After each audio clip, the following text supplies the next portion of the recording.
La dernière oratrice est Diane Serre, qui est membre du Larouche, du comité d'action politique de Larouche et qui va développer son discours. Je pense que l'intention de cette conférence est que nous ne nous retrouvions plus jamais dans cette situation. Autrement dit, le monde a été saisi par la maladie et la mort d'une manière qui n'aurait jamais dû se produire. Comme cela a déjà été dit à plusieurs reprises, M. Larouche en avait averti déjà dans les années 70 et 1980 de telles menaces de pandémie. La situation était connue et donc c'était évitable. Mais nous ne l'avons pas empêché. Dans la grande nation puissante des États-Unis, on a eu plus de 50 000 morts et à l'échelle mondiale, 240 000 morts du coronavirus. Si vous savez que quelque chose est sur le point de se produire qui tuera au-dessus de personnes, ne pensez-vous pas que cela vaut la peine d'agir pour l'empêcher? La question de la culture est celle qui nous permettra de savoir pourquoi nous n'avons pas agi et comment nous allons assurer que nous n'échouerons pas une prochaine fois. Permettez-moi de vous poser quelques questions désagréables sur lesquelles nous allons devoir réfléchir si nous voulons que tout le monde qui succédera à cette maladie soit meilleur que le précédent. Pourquoi la Chine, si on veut que le monde soit meilleur que le précédent, pourquoi la Chine a-t-elle eu si peu de décès par habitant par rapport aux États-Unis, à la France, à l'Italie et la plupart des autres pays? Quand les gens parlent de laisser mourir les personnes âgées les plus faibles, afin de pouvoir faire une immunité, afin de pouvoir garder l'économie ouverte, pourquoi ces personnes n'ont-elles pas été traînées à l'hôpital psychiatrique pour être qualifiées de fous criminels? Pourquoi n'y a-t-il pas de mobilisation pour faire quelque chose au sujet de la situation dans les rusées et dans les refuges pour les sans-abri? Pourquoi il n'y a pas eu de mobilisation majeure pour faire quelque chose au sujet des 4,2 milliards de personnes sur la planète qui n'ont pas de plomberie intérieure, dont 2 millions d'Américains? Même après avoir vu le confinement à Wuhan, qui a commencé le 23 janvier, combien d'entre nous imaginaient que nous serions tous à la maison au moment de cette conférence? Nous aurions pu et aurions dû mieux savoir. Beaucoup d'entre nous, réunis ici, étaient membres du mouvement international, du mouvement de Lyndon LaRouche, et au moment où il avait mis en garde contre ces pandémies. Et pourtant, nous sommes maintenant surpris. Tout le monde est prompt à blâmer quelqu'un d'autre pour cette crise. Mais la recherche d'un bouc émissaire ne servira qu'à empêcher de la résoudre. Nous ferons bien de nous souvenir du serment du Christ sur la montagne, tel que rapporté dans le livre de Matthieu, pour plusieurs raisons. Mais aujourd'hui, je pense plutôt à celle-ci. Matthieu 7, 3. Et pourquoi vois-tu la paille qui est dans l'œil de ton frère, mais ne considères-tu pas la poutre qui est dans ton œil?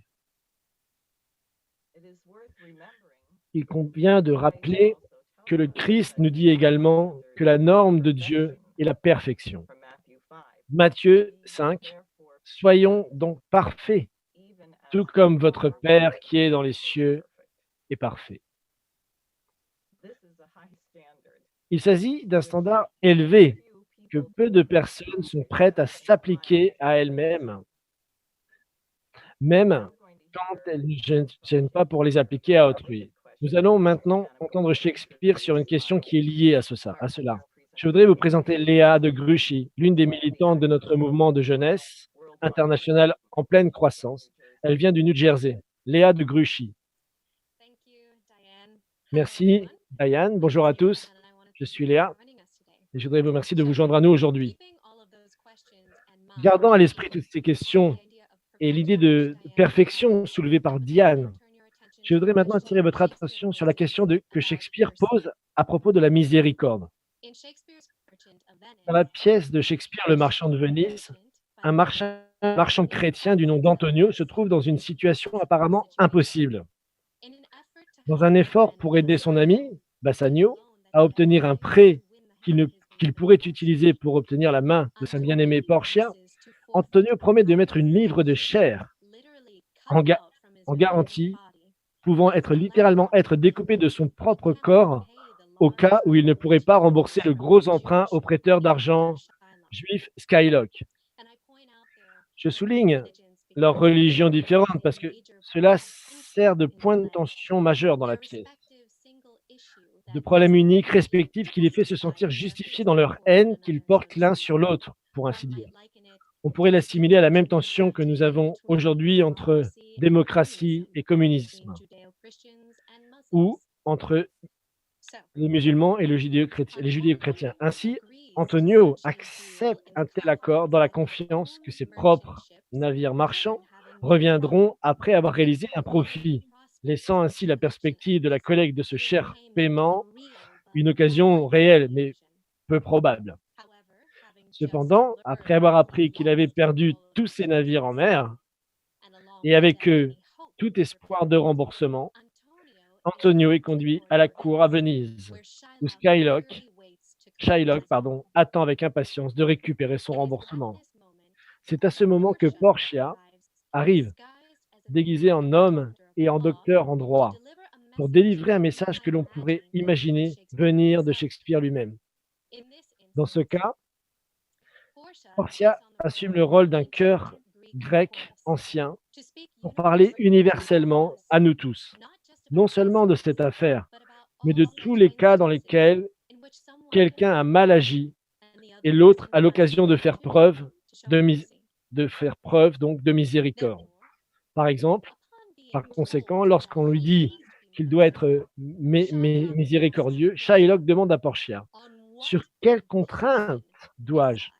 Dis-moi. Ce prochain discours est la réponse de Portia. Je cite: la qualité de la miséricorde n'est pas contrainte. Elle tombe comme la douce pluie du ciel, sur l'endroit en dessous. Elle est 2 fois plus bénie. Elle bénit celui qui donne et celui qui prend. Le plus puissant parmi les puissants, il devient le monarque, trône mieux que sa couronne. Son sceptre montre la force du pouvoir temporel, l'attribue à la crainte et à la majesté où repose la crainte et la peur des rois. Mais la miséricorde est au-dessus de ce sceptre. Il est intronisé dans le cœur des rois. C'est un attribut de Dieu lui-même. Et le pouvoir terrestre se montre alors plus semblable à Dieu quand la miséricorde adoucit la justice. Par conséquent, Juifs, bien que la justice soit votre plaidoyer, considérez ceci: au cours de la justice, aucun de nous devrait voir le salut. Nous prions pour la miséricorde, et ces mêmes prières nous apprennent à nous tous à rendre les actes de miséricorde. J'ai beaucoup parlé pour atténuer la justice de ton plaidoyer, que si tu suis cette stricte cour de Venise, doit avoir besoin de condamner là le marchand. Acte 4, scène 1 du Marchand de Venise de William Shakespeare.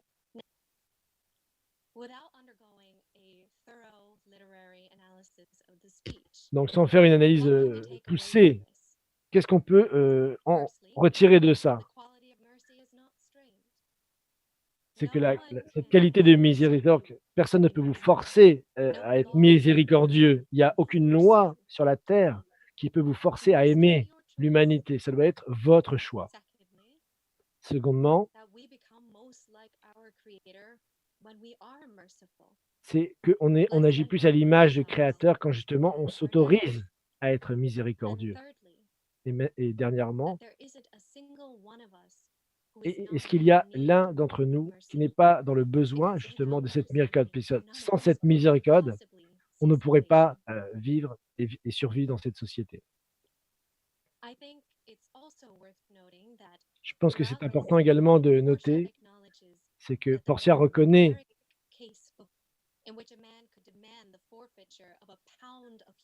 comment la barbarie de demander une livre de chair en paiement, en garantie pour un prêt qui a été accordé. C'est barbare.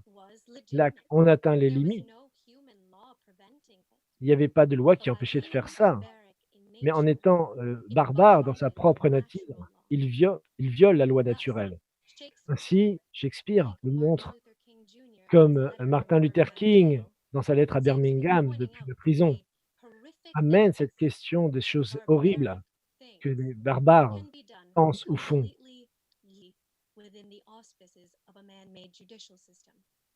Et on le voit qu'il faut un système de justice.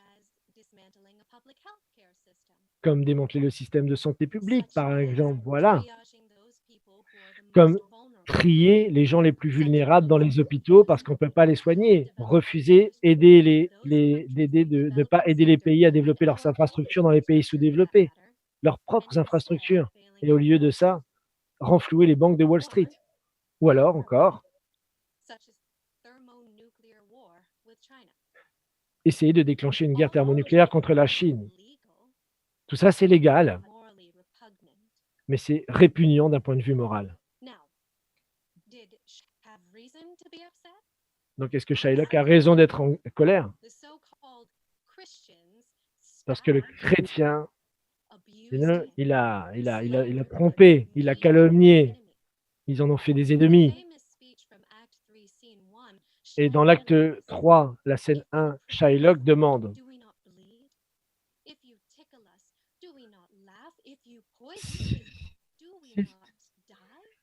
si tu nous empoisonnes, ne mourrons-nous pas? Si tu nous chatouilles, ne rions-nous pas? Voilà, ça pose la question qu'on est des hommes avant tout. Et il continue.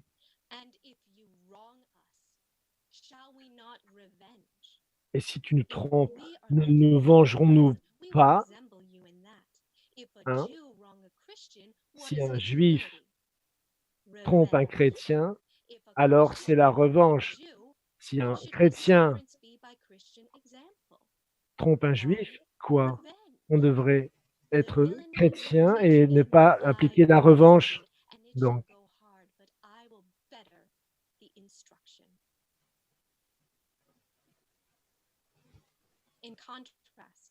en contraste, ce que Dieu nous demande, c'est qu'on soit parfait, que nous aimions nos ennemis, qu'on sert malgré les maltraitements et on peut obéir jusqu'à la mort et pardonne pour que nous puissions nous-mêmes être pardonnés.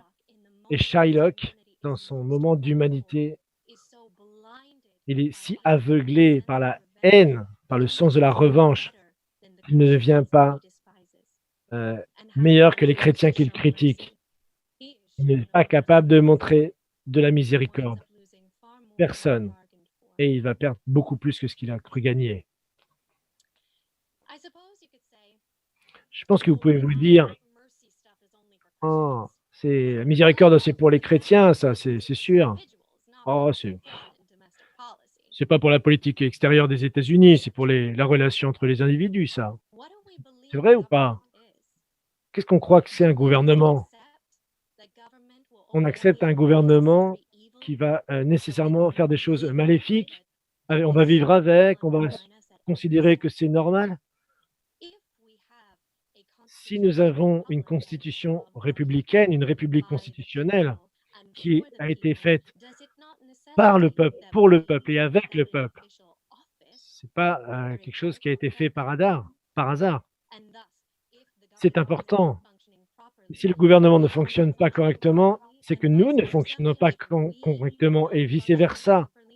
Et si nous ne fonctionnons pas, c'est le gouvernement qui ne fonctionne pas à son tour. Donc c'est ça la dynamique qui détermine justement le bon fonctionnement d'un État. Quelle est la mission, l'intention vers aller pour qu'un gouvernement fonctionne bien? Ce n'est pas juste une constitution qui est là écrite. On l'a, la constitution, on l'a sur un papier. C'est là, on l'utilise. Mais notre pays a complètement dégénéré. De point, si on espère pour remettre nos pays sur pied, on doit reprendre des responsabilités de se restaurer soi-même. Et c'est exactement là où la culture classique intervient. Ça ne nous force pas à aimer, pas vous pousser à aimer, c'est impossible, mais par induire, encourager de poursuivre le chemin de l'agapé. Et je redonne la parole à Diane.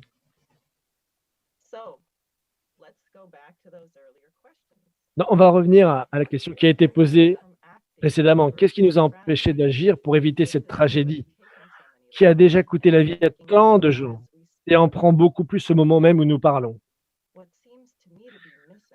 Ce qui me semble manquer, ce n'est pas uniquement l'incapacité d'agir au nom de l'avenir, mais une identification erronée de la relation entre l'individu et l'humanité.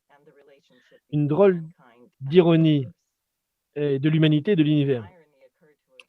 Et une drôle d'ironie m'est venue alors que j'y pensais. Même quelqu'un avec un ego monstrueux doit penser à d'autres personnes.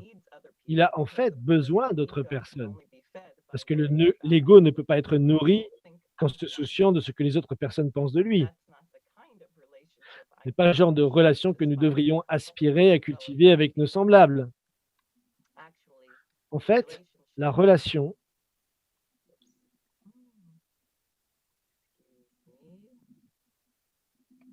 excusez-moi, en fait, la relation que nous avons avec l'humanité est la plus saine quand elle est liée à des personnes qui ne sont plus ou à celles qui ne sont pas encore en vie. De cette façon, nous pouvons éviter la tentation de séduire l'opinion populaire de notre temps. Lyndon LaRouche se moquait des gens qui pensaient que l'histoire commençait le jour de leur naissance et se terminait le jour de leur mort. Lui-même nous disait qu'il avait plus de 2000 ans. Et par son sens de l'immortalité, je devrais probablement parler de lui dans le présent. LaRouche a vécu à la fois dans le passé et dans l'avenir simultanément. C'est pourquoi il a parlé avec tant de passion. Nous nous souvenons tous de la conférence Internet du 25 juillet 2007, au début de la crise financière. Il n'y a aucune possibilité de non-effondrement du système, aucune. Il pouvait concevoir l'effondrement dans son esprit plus clairement qu'il ne voyait les gens assis devant lui. Aujourd'hui, il ne serait pas surpris de nous voir tous parler les uns avec les autres depuis nos lieux socialement éloignés. Il nous avait dit que cela arriverait. Comment pouvons-nous développer en nous-mêmes cette qualité éclairée de passion, la conscience qu'il faut le retirer de notre propre vision, la poutre qui nous empêche de voir ce que nous devons faire, ce que nous devons agir? Heureusement, Beethoven est là pour nous aider. Son intention est clairement exprimée à travers sa musique. Mais juste pour écarter les rumeurs vicieuses selon lesquelles le génie serait délimité par la folie ou serait aléatoire, non pas le produit de l'intention de l'auteur, je voudrais partager avec vous quelques mots de Beethoven lui-même. Il a écrit dans une lettre au compositeur tchèque Johann Nepomuk Kanka, je cite: « Vous savez vous-même que l'esprit d'un homme, l'esprit créatif actif, ne doit pas être lié aux misérables nécessités de la vie. Et cette entreprise me prive de bien d'autres choses propices à une existence heureuse. J'ai été contraint, et je suis toujours contraint, de fixer des limites à mon inclination, et plus encore au devoir que je m'étais imposé, c'est-à-dire de travailler au moyen de mon art pour des êtres humains en détresse. » Fin de citation. Et dans une autre lettre à la comtesse Marie Erdődy, il est écrit, je cite: « Je comprends de vos dernières lignes que vous, ma chère amie, souffrez toujours beaucoup. L'homme ne peut éviter la souffrance, et à cet égard, sa force doit résister à l'épreuve. c'est-à-dire qu'il doit endurer sans se plaindre et ressentir son utilité et ensuite atteindre sa perfection. Cette perfection que le Tout-Puissant lui accordera ensuite. Fin de citation. Cela n'exprime-t-il pas exactement la qualité d'auto-transformation qui est exigée de nous maintenant? Larouche avait dit une fois qu'avant de s'engager dans une bataille, il fallait d'abord se battre avec soi-même. Car après tout, à moins que nous soyons physiquement liés, et Lynn n'a même pas été arrêté par cela, qu'est-ce qui nous empêche d'agir selon la vérité?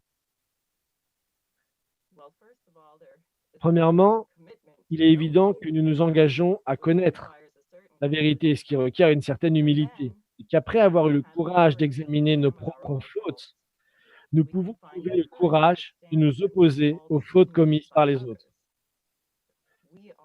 Notre plus grand obstacle, c'est nous-mêmes. La force d'examiner nos défaillances ne vient pas de l'ego ou de l'isolement, mais vient d'un amour de l'humanité, du futur et du passé, qui nous oblige, quelque part, à endurer l'inconfort et d'admettre nos imperfections. Cela nécessite de la force.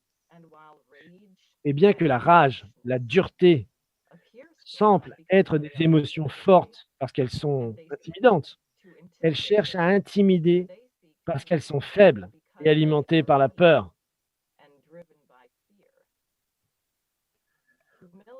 L'humilité, perçue souvent comme une faiblesse, est mal connue par les gens mauvais, souvent détruits par leur propre arrogance.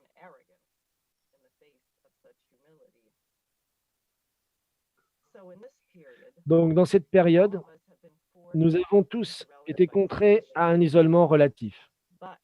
Mais nous ne devons pas nous isoler de l'avenir de l'humanité et le futur proche, c'est-à-dire est précaire. Et c'est ce qui va déterminer la trajectoire de notre action à mesure que cette pandémie s'éloigne et déterminera l'avenir pour les siècles à venir. Comme c'est l'année de Beethoven, l'Institut Schiller, la chorale de New York de l'Institut Schiller a choisi comme projet Apollo de travailler sur cette œuvre remarquable de la maturité de Beethoven, la Missa Solemnis. C'est l'une des œuvres chorales les plus difficiles jamais composées. Mais nous trouvons que cela en vaut la peine, même si dans nos répétitions virtuelles, nous ne pouvons jamais réellement entendre le son que nous produisons. Cela me rappelle Keats, les sons inouïs sont les plus doux. Comme l'a écrit Schiller, à propos du cœur dans une tragédie, je cite, « Pour rendre justice au cœur, il faut donc se transposer de l'état actuel à un état possible. Mais il faut le faire partout où l'on a l'intention de réaliser quelque chose de plus élevé. » Citation. Au milieu de l'horreur des cadavres qui sont temporairement enterrés dans des fosses communes dans les parcs autour de la ville de New York et des maisons de soins qui ont transformé un espace non utilisé en morgue, de la terreur, de la souffrance des infirmières, des médecins qui travaillent de longues heures sans sommeil, sans protection. Le cœur dans notre vie quotidienne sert exactement le but que Schiller lui attribue dans son drame, dans sa tragédie. Quoi, je cite, « Si le cœur donne vie au discours, il apporte le calme à l'action. Mais le calme beau et élevé, qui doit être le caractère d'une noble œuvre d'art, l'esprit du public doit sauvegarder sa liberté, même au milieu de la passion la plus féroce. Il ne doit pas être en proie à des impressions, mais plutôt prendre congé des émotions dont il souffre, restant toujours clair et lumineux. Le jugement habituel a tendance à reprocher au cœur qu'il dissout l'illusion, brise la force des affects, est en fait sa plus haute recommandation, car c'est cette force très aveugle des affects que le véritable artiste évite. C'est cette illusion qu'il dédaigne d'exciter. Si les coups avec lesquels la tragédie frappe notre cœur devaient se succéder sans interruption, la souffrance vaincrait sans activité. Nous serions plongés dans le matériel et nous ne planerions plus au-dessus. En séparant les parties et en marchant entre les passions avec son reflet apaisant, il nous restitue notre liberté qui se perdait dans la tempête des affects. Fin de citation.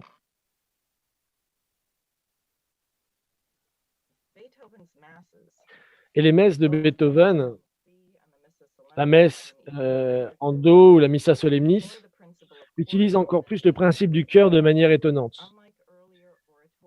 Contrairement aux oratorios précédents, où les solistes sont entièrement seuls dans de nombreuses sections et le chœur est seul, les solistes et le chœur sont complètement entrelacés dans leurs différentes parties. Vous pouvez clairement reconnaître la distinction entre eux, mais la relation entre le soliste et le chœur permet au chœur de répondre au soliste dans un développement continu de complexité et de beauté.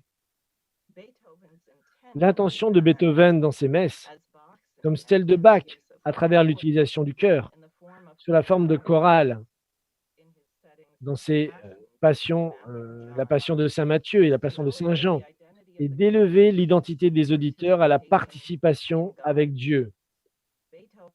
Beethoven a passé 4 ans à composer la Missa Solemnis parce qu'il angoissait sur la meilleure façon de refléter l'intention du sens de la messe en musique. Le texte de la soi-disant messe latine commence avec les mots grecs Kyrie eleison, qui veut dire, c'est en grec, Seigneur et pitié. Parce que dans ces mots, nous retirons la poutre de notre œil, ce qui nous empêche de voir la vérité. Le fait que Beethoven ait prononcé ces mots dans ces 2 messes, et en particulier, bien sûr, dans la Missa Solemnis, nous informe de la qualité d'émotion que nous devons communiquer comme des anges guerriers dans cette mission sacrée pour l'immortalité de l'humanité. Merci à tous.